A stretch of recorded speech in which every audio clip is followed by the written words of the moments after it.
บ้านเนี่ยใหม่นะเขาบ้านสุรินทร์นั้นคือได้ดีคิดว่าบ้านเรา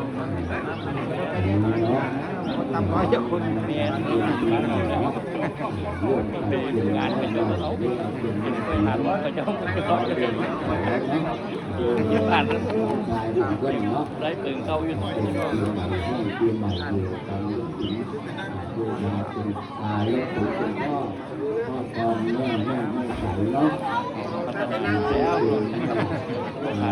ละร้อยรักษา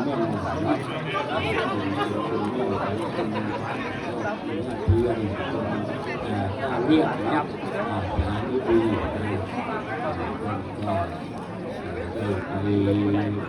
ลูกมันลูกได้หลายต้องได้ได้เป็นการถือนะลูกสุนทรสุนทรีเป็นคนละลูกโมจ่าพาราการตำรวจเนาะเป็นลูกชายเป็นข้าราชการตำรวจก็อยู่ตรงธรรมดาเป็นคณะเนาะ